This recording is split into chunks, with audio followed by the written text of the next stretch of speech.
All right, everybody. Happy Thursday, and welcome into October here. Do you have your Halloween decorations up? I do already. Yeah, you do. End of September, something like that. Yeah, I get an early start on it. So.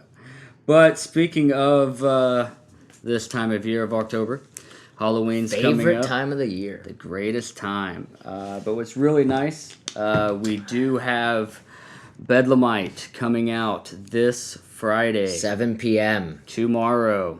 Go. So if hit you're new bell, to the channel, so you know. like, subscribe, hit the bell for notifications. The premiere, 7 p.m. Friday, October 4th. Good stuff. Good stuff. I'm excited. I hope you guys are, and I hope you guys enjoy it. I'm pretty excited from what it was and how, the filming process of this and how you came to me with no script and nothing. Just a piece of paper with some ideas written down.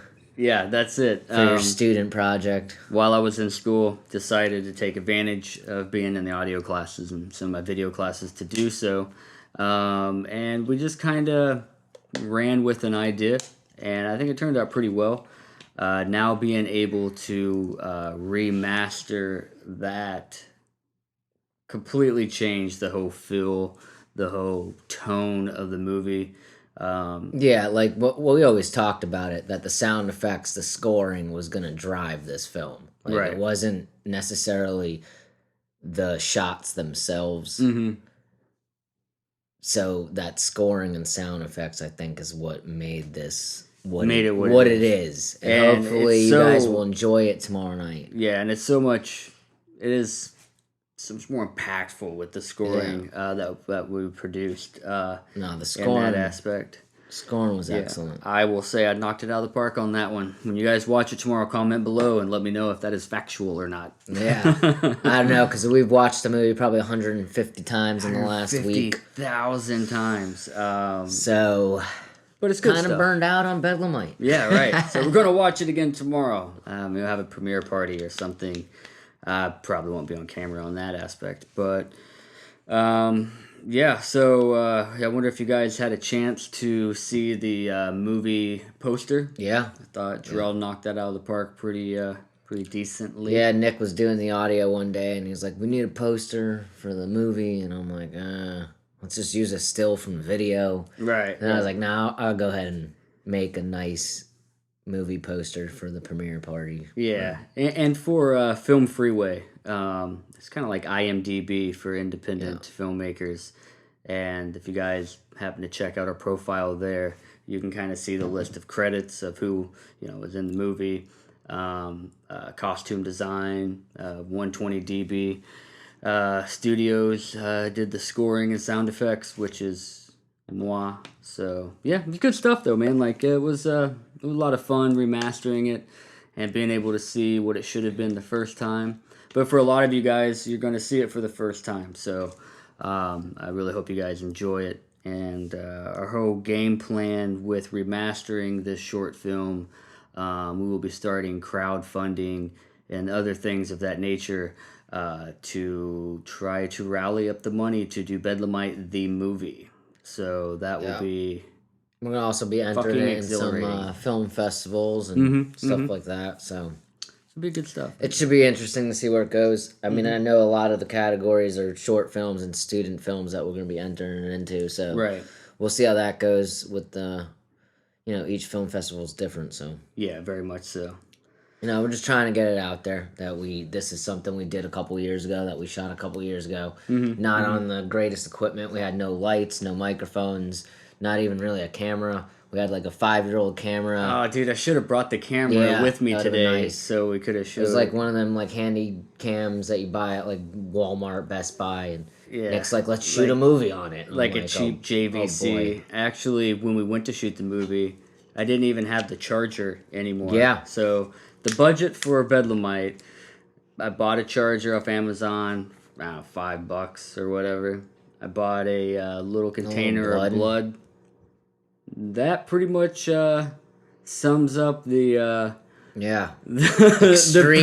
extreme low budget, the production cost. B movie wasn't much, but you guys tune in tomorrow and you can see what happened with it. What happened with the vocal tracks though? Like from what the first one was compared to what the tracks now sound like, I think you did an excellent job to try and give it that cinematic feel to it, because the audio that comes, I mean, everyone probably knows that have shot with phones or handy cams, the microphones in these are not the greatest, so they pick up a lot of hiss noisings and background noise that shouldn't be there, and Nick did a hell of a job getting rid of like all of that. It was noise. definitely a nightmare to take a small voice wrapped around with a bunch of room noise and reverse that situation without using any fancy plugins and all that stuff of that nature. Like, it was just taken care of with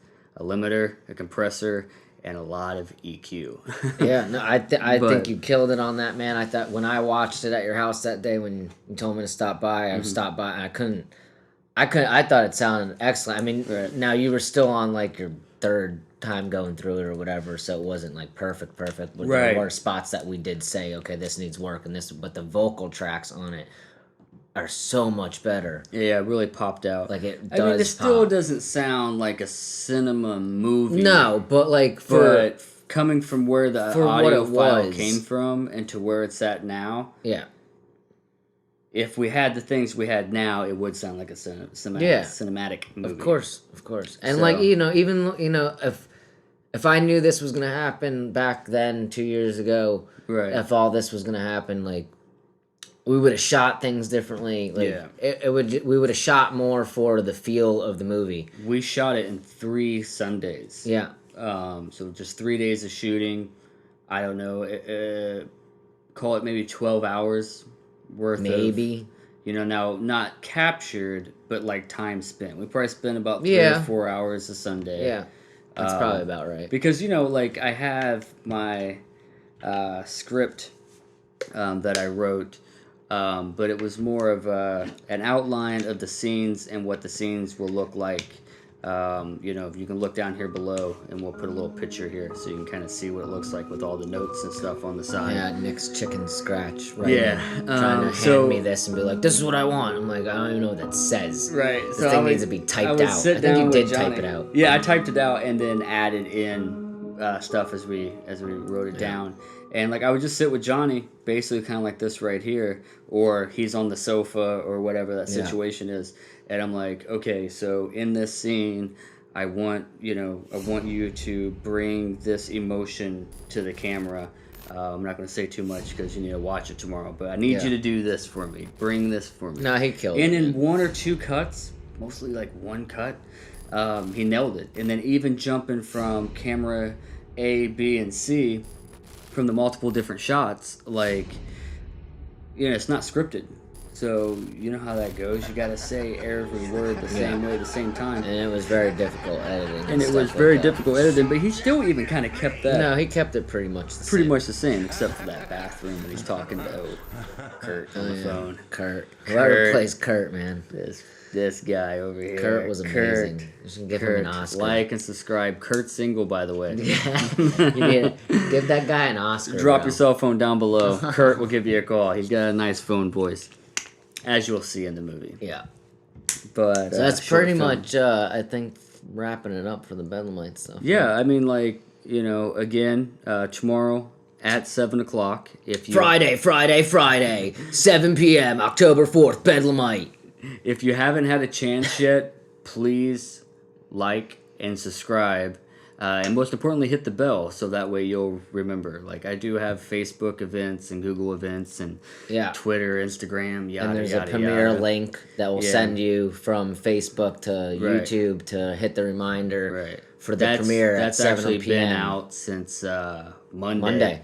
So hopefully you guys have seen that and have selected that and hit the bell. We do appreciate you guys watching our podcast. Obviously, our podcast is nothing more than just filler material throughout the week while we come out with, our projects. Bedlamite that's coming out. We have the holistic concept, the documentary with Joe and Stoned Ape and Stoned Ape coming out. So the podcast is nothing more than just to kind of keep you guys up to date with what's going on, and maybe have a little bit of funny stuff here and there, and things of that nature. The fun and just trying to keep things upbeat and fun. But more importantly, like we do work for other clients making commercials and things of that nature. But ultimately, filmmaking is what we're trying to do as this thing unfolds more and more. So we do appreciate liking and subscribing, sharing our stuff for your friends and family and stuff to see. That helps us be able to do what we do and what we want to do. Yep. And hopefully you guys enjoy it. So again, go down, smash that subscribe button, hit the bell, like us, share us, follow us on all forms of social media. And don't forget Bedlamite Friday, October 4th at 7 p.m. Get it!